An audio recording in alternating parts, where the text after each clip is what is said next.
Hello boys. So today we are again in front of you with a new chapter, new topic, name water. Every one of you very well know about the water, very well familiar with the water. So it's not a new thing for you. ये आपके लिए कोई नई चीज नहीं है. पानी, water is life, जल ही जीवन है. If we are living things then water is essential to all of us. It is more important than the food. We can survive few days without eating, but we can't survive few hours without drinking. Is it true? Okay. So today we are discussing in detail about water. When you think of water, what images come to your mind? River, ocean, sea, rain, lakes, well, ponds, etc., etc. Right?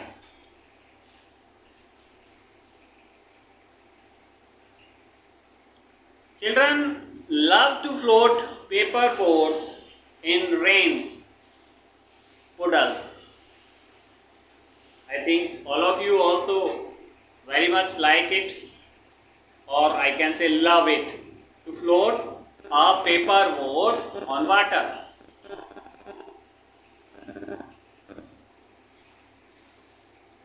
But when it's rain starts and stops, immediately we go, or the children goes to float the paper boats on the water. But after some time, the water that gathered nearby us due to rain was disappeared. Where does the water go? कहाँ जाता है पानी? भाई काफी देर तक तो हमें पानी दिखता है, उसके बाद धीरे धीरे वो पानी गायब हो जाता है. तो वो जाता कहाँ है?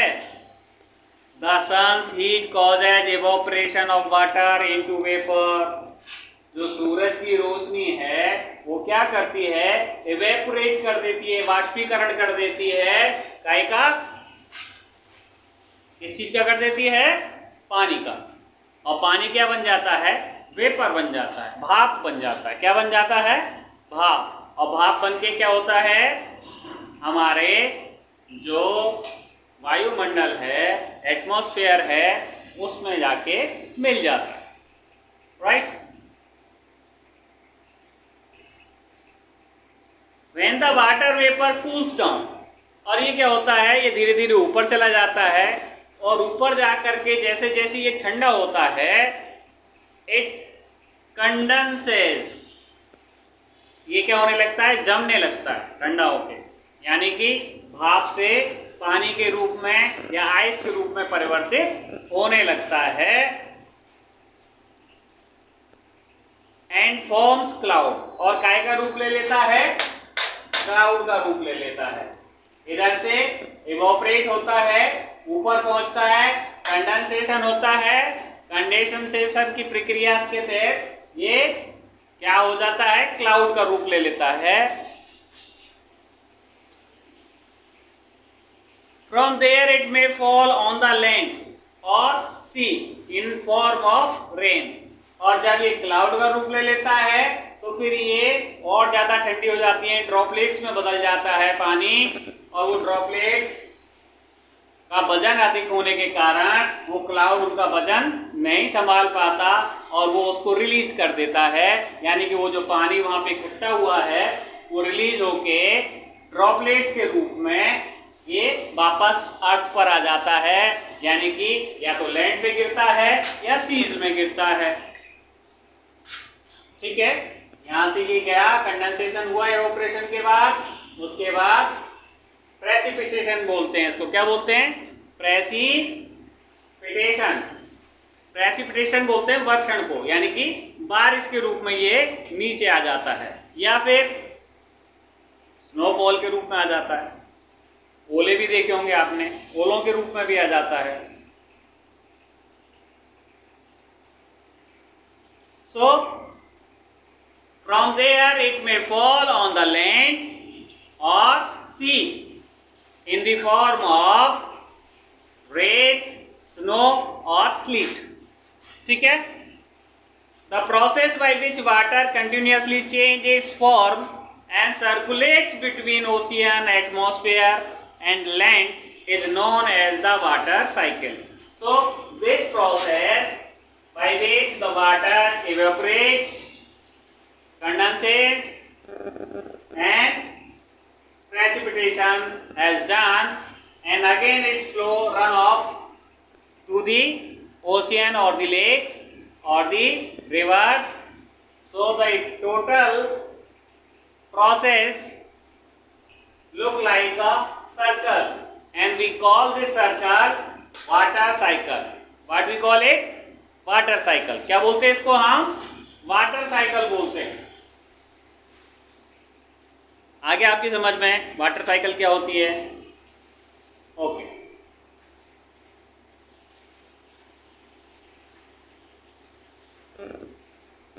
Our earth is like a terrarium. Terrarium क्या होता है? टेरियम एक, कई घरों में क्या होते हैं, बोतल के अंदर पेड़ पौधे रखे जाते हैं, उसके ऊपर एक कपड़ा ढक दिया जाता है, उसको वेट कर दिया जाता है। होता क्या है, जब इवेपोरेशन की प्रक्रिया होती है तो पानी जो हमने नीचे दिया है उस पौधे में वो भाप बन के ऊपर जाता है। ऊपर का टेम्परेचर डाउन होता है तो वो पानी ऊपर जाके जो भाप के रूप में आया है इवेपोरेट होकर के वो ठंडा हो जाता है, और वो ठंडा होकर के कंडेंसेशन की प्रक्रिया होती है। उसके बाद वो ड्रॉपलेट्स के रूप में वापस से उन पेड़ों के ऊपर ही टपक जाता है। So that is called terrarium. Terrarium is an artificial enclosure for keeping small house plants. अब ये जब टेरियम है तो हमारी जो अर्थ है वो भी एक टेरियम के रूप में काम करती है। किसके रूप में काम करती है? टेरियम के रूप में, क्योंकि यहाँ पे भी वही प्रक्रिया होती है जो एक टेरियम के अंदर होती है। The same water that existed centuries ago still exists today. जो सैकड़ों साल पहले यहाँ पे पानी मौजूद था वो आज भी मौजूद है। The water used to irrigate fields in Haryana may have flowed down the Amazon River 100 years ago. तो अगर हम जो पानी देख रहे हैं कि मान लो हरियाणा का उदाहरण दिया है कि हरियाणा में खेतों में सिंचाई के लिए जो पानी दिया जा रहा है वो ज़रूरी नहीं है कि शुरू से हरियाणा में ही हो सकता है कि साउथ अमेरिका में अमेज़न की जो नदियां हैं वहाँ से वो पानी फ्लोट होकर के हरियाणा आया गया हो। इस प्रोसेस के थ्रू भी आ सकता है। ठीक है, इस प्रोसेस के थ्रू ये जरूरी नहीं है कि जहाँ से पानी उठता है वहीं पे गिरता हो। यहाँ का पानी उठ के पता नहीं कहाँ गिरेगा।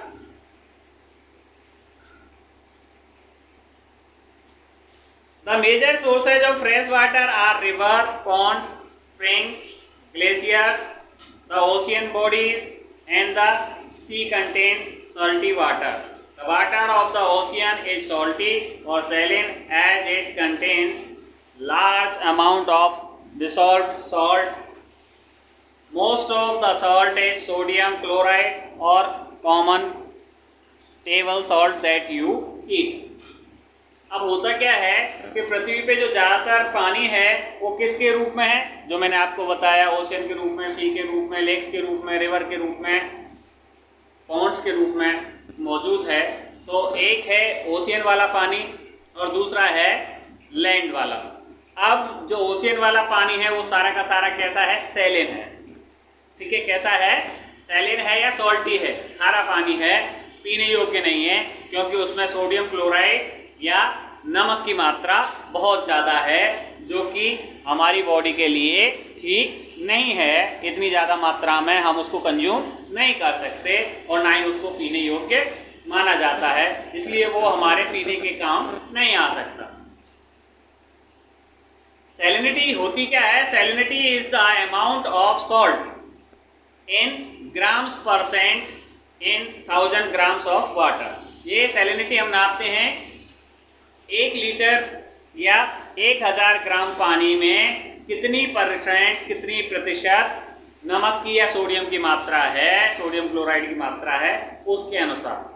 The average salinity of ocean is 35 parts पर 1000 और हर एक 1000 ग्राम में 35% जो हिस्सा है, 35% जो हिस्सा है वो सोडियम और सॉल्ट का है ओशियन के पानी में। This is the average. तो आप देख सकते हो कि कितना ज़्यादा हो गया। और अगर देखें कि कुछ चीज़ तो इतने हैं सॉल्टी के, उनमें हद से ज़्यादा है, जैसे कि यहाँ 35 ग्राम मिल रहा है, तो डेड सी अगर इजराइल के बारे में आपने सुना हो, वो इतना सैलिन है कि उसमें 340 ग्राम प्रति 1000 ग्राम में पानी में नमक की मात्रा पाई जाती है।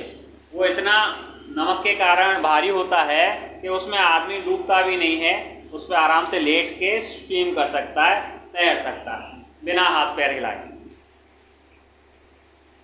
अब बात आती है डिस्ट्रीब्यूशन ऑफ वाटर बॉडी। भाई धरती पर अपन को ये तो पता है कि पानी किस किस रूप में मिलता है, लेकिन कितना पानी कहाँ पे है उसके बारे में अगर हम जाने तो सबसे ज़्यादा जो पानी मिलता है ओशियन में मिलता है। ओशियन में जो पानी मिलता है वो है 97.03% या 3%। तो 97.3% यानी कि आप ये मान लो कि बहुत ही ज़्यादा संख्या है जो ओशियन में है, लेकिन ये पानी कैसा है, सैलिन है, खारा है, इसको पी नहीं सकते, यानी हमारे काम का नहीं है। अब बचा जो हमारे काम का है वो कितना बचा, तो वो बचता है आइस कैप्स, यानी कि जो ग्लेशियर्स हैं उनमें है 2.0%, यानी कि 2% पानी कहाँ पे है, ग्लेशियर्स में है 0.68% ग्राउंड वाटर है जो जमीन के अंदर मिलता है। फ्रेश वाटर लेक्स के अंदर मिलता है 0.009%। इनलैंड सीज, कुछ छोटे सीज हैं जो जमीन के अंदर हैं, चारों ओर से घिरे हुए हैं, उनको भी अगर हम नापें तो वो 0.009% है। इनमें इनलैंड सीज आते हैं और सॉल्ट लेक आती हैं, जो झीलें हैं, जैसे सांभर झील खारी है ना, नमक बनाया जाता है वहां से, पीने योग्य तो नहीं है पानी इस टाइप की। इसके अलावा और पानी मिलता है कहाँ पे, एटमॉस्फेयर में 0.0019% एवोपरेट होके जो वातावरण में घूमता रहता है। और इसके बाद मिलता है रिवर्स में। अब आप देखो कितनी बड़ी बड़ी नदियां, कितनी नदियों के हम जानते हैं, हमें लगता है कि वो कितना सारा पानी है उनमें, लेकिन वो कुछ भी नहीं है, 0.0001%। So this is the distribution of water on earth. Understand? Now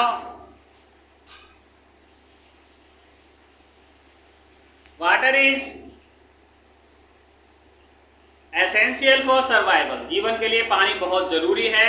water alone can quench our thirst when we are thirsty, सिर्फ पानी ही है जो हमारी प्यास को बुझा सकता है जब हम प्यासे हो। Now don't you think we are wasting a precious resource when we use water carelessly. तो अब आप लोगों को ये बात समझ में आ गई होगी कि जब हम असावधानी पूर्वक या लापरवाही पूर्वक पानी को बर्बाद करते हैं तो हम एक कीमती चीज को क्या कर रहे हैं, वेस्ट कर रहे हैं।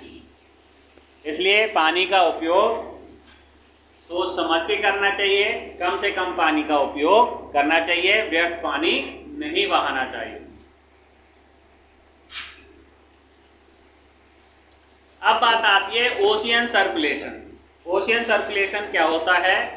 There is a something magical about walking bare feet on the seashore, the wet sand on the beach, the cool breeze, the seabirds, the smell of the salt in air and music of the waves. Everything is so fascinating. Unlike the calm water of ponds, lakes, ocean water keeps moving continuously. It is never still. The movement that occur in ocean can be broadly categorized as waves, tides and currents. कभी अगर मौका लगे तो समुद्र के किनारे जूते उतारकर उसकी रेत पर घूमने का आनंद उठाएं तो वो एक अलग ही तरह का आनंद मिलता है। लोग गोवा जाते हैं, मुंबई जाते हैं,